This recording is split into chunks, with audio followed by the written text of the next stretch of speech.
السلام علیکم دوستو، کیسے ہیں آپ سب؟ میں زبینہ فیاض ایک بار پھر آپ کے ساتھ تو میں شروع کر رہی ہوں عشق میرا جنون بائی سلمیٰ خان ایپیسوڈ 27۔ بات سنو لڑکی، یہاں پر سب مجھے جانتے ہیں اور ابھی گاؤں کے کچھ لوگ جاگ رہے تھے جنہوں نے مجھے تمہارے ساتھ دیکھا ہے۔ مجھے پورا یقین ہے کہ صبح وہ لوگ تحقیقات کرنے ضرور آئیں گے۔ میں تمہیں ابھی ہی بتا دیتا ہوں، خود کو تم تیار کر لو ان کے سوالوں کے جواب دینے کے لیے، کیونکہ میں یہاں بچپن سے رہ رہا ہوں۔ میرا دور دور تک شادی کا کوئی ارادہ نہیں تھا، مگر اچانک سے میں نے کر لی ہے اس چیز پر۔ ان سب کو حیرت اور شک دونوں ہی ہوگا، تو تم خود کو تیار کر لینا۔ میں دوسرے روم میں جا رہا ہوں، تم اس والے روم میں آرام سے سو سکتی ہو۔ بیلا صبح فریش ہو کر آئینے کے سامنے کھڑی ہو کر ساحل کی رات والی باتیں سوچ رہی تھی۔ یہ ایک زبردستی کا اور مجبوری کا رشتہ تھا، نہ اس میں بیلا سے کوئی امید باندھی تھی، نہ بیلا کو اس سے کوئی امید تھی۔ بس کچھ دن کا ڈرامہ تھا جو کرنا تھا۔ ایک بار بس وہ اپنی ماں کو ڈھونڈ لے، اگلے دن پیچھا چھڑائے گی اس سے۔ وہ خود میں ہی عہد کر چکی تھی۔ جب اسے باہر چند لوگوں کی آواز آئی، وہ دوپٹہ سر پر رکھ کر باہر آ رہی تھی۔ ساحل چند عورتوں کے درمیان گھرا بیٹھا تھا۔ ان عورتوں میں چند لڑکیاں بھی تھیں، وہ سب شاید دلہن کو دیکھنے کے لیے آئی ہوئی تھی۔ ساحل نے کل راستے میں گاڑی روکی اور اسے کہا تھا کہ وہ مارکیٹ سے چند ایسے جوڑے لے جو وہاں پر بآسانی پہن سکے۔ وہ خود گاڑی میں انتظار کرتا رہا اور اس نے اپنی مرضی سے چند جوڑے لے لیے، مگر وہ نہیں جانتی تھی کہ یہ جوڑے گاؤں میں چلیں گے یا نہیں۔ ساحل ان سے بات کر رہا تھا جب اسے کسی کی نظریں خود پر محسوس ہوئی، تو اس نے نظریں پھیر کر سامنے کھڑی اس لڑکی کو دیکھا اور وہ اسے بس دیکھتا ہی رہ گیا۔ سفید کلر کے فراک میں بال کیچر سے آزاد کیے، بالوں کی چند لٹیں آگے کی جانب گرائی ہوئی تھی، دوپٹے کو سلیقے سے سر پر اوڑھے، آنکھوں میں کاجل لگائے، کانوں میں جھمکے پہنے، ہاتھ میں چند انگوٹھیاں اور کچھ سفید کلر کی چوڑیاں پہن کر وہ اس کے سامنے ایک آسمان سے اتری ہوئی پری ہی لگ رہی تھی۔ ساحل بس اسے دیکھتا رہ گیا۔ وہ کبھی سوچ بھی نہیں سکتا تھا کہ وہ ماڈرن دیکھنے والی لڑکی اس پاکستانی حلیے میں کسی افسرہ سے کم نہیں لگے گی، اور وہی حقیقت تھی۔ وہ اتنی خوبصورت لگ رہی تھی کہ بے ساختہ کچھ عورتیں کھڑی ہو کر اس کا صدقہ اتارنے لگیں۔ ساحل بھی اب اپنے ہوش میں واپس آ چکا تھا۔ بیلا نے محسوس کیا تھا کہ چند لڑکیاں تو اس سے اچھے سے مل رہی تھی، مگر ایک دو لڑکیاں تھیں جن کی آنکھوں میں اس نے حسد دیکھی تھی۔ وہ دو لڑکیاں بس اسے کھا جانے والی نظروں سے دیکھ رہی تھی، اور جلن، یہ لوگ مجھ سے جل رہی ہے۔ پکا ان دونوں کو یہ اچھا لگتا ہوگا، لیکن اس نے تو مجھ سے شادی کر لی اور اب یہ مجھے اس لیے اتنا غصے سے دیکھ رہی ہے۔ انٹرسٹنگ۔ چلو، پیٹرول تو پہلے سے ہی ڈلا ہوا ہے، آگ لگانے کی دیر ہے۔ وہ ایک گرد سے بے نیاز ہو کر ساحل کے برابر آ کر بیٹھ گئی تھی۔ ساحل کے بازو کو اس نے اپنی سخت گرفت سے پکڑ لیا تھا۔ لڑکیاں تو لڑکیاں، ساحل خود بھی ہکا بکا اس کی حرکت دیکھ رہا تھا۔ آپ لوگ سننا نہیں چاہیں گے کہ ہم دونوں کیسے ہوئے ایک؟ وہ مسکرا کر اب سب سے مخاطب تھی۔ چند کم عمر لڑکیوں نے اس بات میں سر ہلایا کیونکہ ان کا پسندیدہ موضوع یہی تھا۔ میں اور ساحل ایک دوسرے کو کافی عرصے سے پسند کرتے ہیں۔ میں اٹلی کے شہر روما سے ہوں۔ بس جب سے ساحل کو دیکھا، ساری نیندیں ہی میری اڑ گئی۔ میری تو بس ایک ہی خواہش تھی کہ بس اپنے ساحل کو اپنا بنا لوں۔ میں بیلا وہاب ابراہیم سے بیلا ساحل روف بن جاؤں اور میری قسمت دیکھ لے۔ میں 7 سمندر پار سے اپنے ساحل کے لیے آ گئی۔ بس پھر اور کیا تھا؟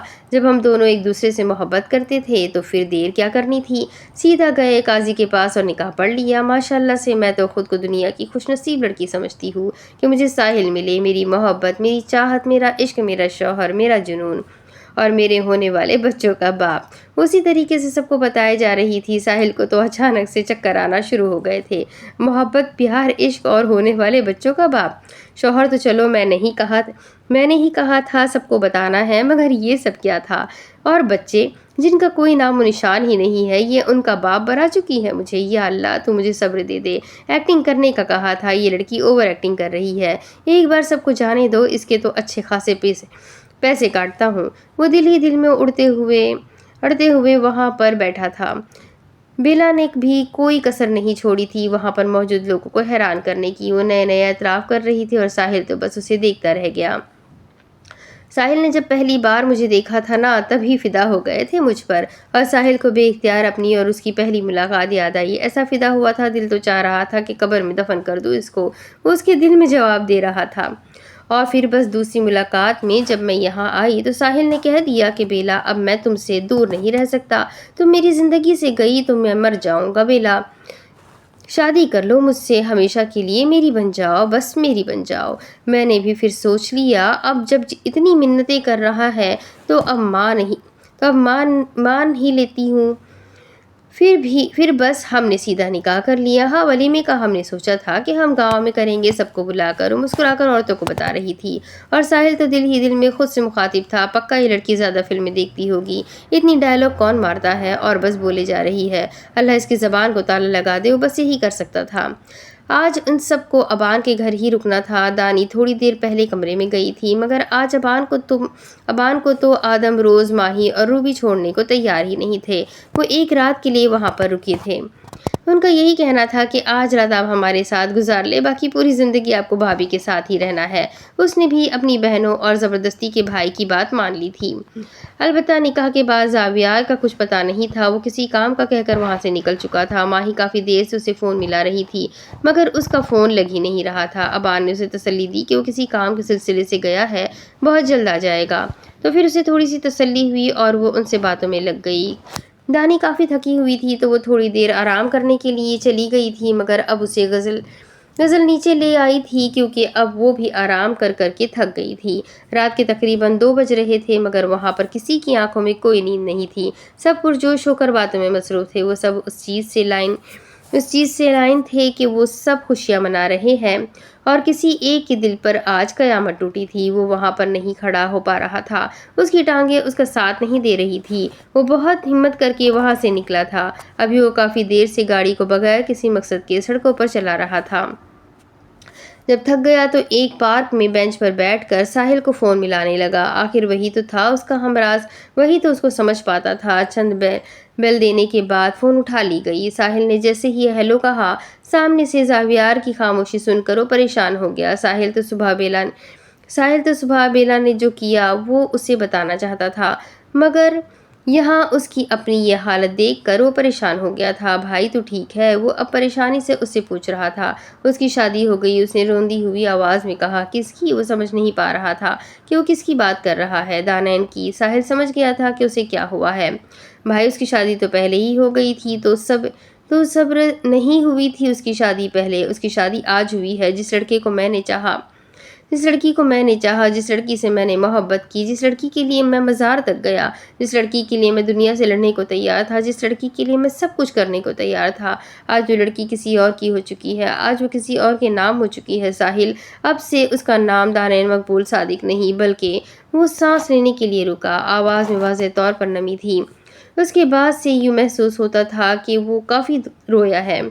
اب وہ دانین ابان عزیز شاہ بن چکی ہے۔ اس کا دل ہی جانتا تھا کہ اس نے یہ الفاظ کیسے ادا کیے تھے، یعنی اس کا رشتہ مجھ سے میری بھابھی کا ہے، میرے بھائی کی بیوی بن چکی ہے، آج خود اپنی محبت کو کسی اور کے حوالے کیا ہے۔ میرا دل پھٹنے کو آ رہا ہے۔ کاش جب کسی کو محبت نہ ملے تو اس کا دل ٹوٹنے کی بجائے اس کی دماغ کی نس پھٹ جانی چاہیے، تاکہ اس بوجھ سے انسان آزاد ہو جائے۔ مگر دیکھو میرے دماغ کی نسیں نہیں پھٹی، بلکہ میں ابھی تک زندہ ہوں، کیونکہ مجھ پر اور اذیتیں آنی ہے۔ میں ساری مشکلوں کا سامنا کر سکتا ہوں، مگر اس مشکل کا کیا کروں جو دل پر تیر کی طرح لگی ہے؟ کیا کروں میں ساحل؟ مجھے کچھ نہیں سمجھ آ رہا یار، میں کیا کروں؟ ایک طرف بھائی ہے، دوسری طرف محبت، اور تیسری طرف بیوی۔ میں پھنس گیا ہوں۔ دل کہتا ہے دانین کو ذہن سے نکالوں اور ماہی کو جگہ دے۔ دماغ کہتا ہے محبت کوئی بھولنے کی چیز ہے، اپنی محبت کو حاصل کرو چاہے تمہیں ہر حد پار کرنی پڑے۔ اس دل اور دماغ کی جنگ میں پاگل ہو چکا ہوں۔ وہ اپنا سر پکڑ کر اب اس سے اپنی ساری باتیں بتا چکا تھا۔ زاویار، میں تجھے جانتا ہوں، مگر تجھے ابھی صبر سے کام لینا ہوگا، یہ ضروری ہے، تو صبر کر میرے یار۔ زاویار نے بے یقینی سے فون کی طرف دیکھا۔ ساحل، تم میری کیفیت کو سمجھ نہیں سکتے، تم صبر کی بات کرتے ہو ساحل، جس سے بے پناہ محبت کی، جسے ڈھونڈنے کے لیے ہر حد پار کر دی، جسے اللہ سے مانگا، اسے خود کسی اور کے حوالے کر دیا۔ تم میری صبر کی حد دیکھو، اپنی محبت کو کسی اور کے ساتھ دیکھ کر بھی تمہارے سامنے زندہ کھڑا ہوں، ابھی بھی تم صبر کی بات کرتے ہو۔ میں نے خود اس لڑکی کو جسے شدت سے چاہا اسے کسی اور کے حوالے کیا ہے، اسے کسی اور کے ساتھ دیکھا ہے۔ تم میری صبر کی حد دیکھو ساحل۔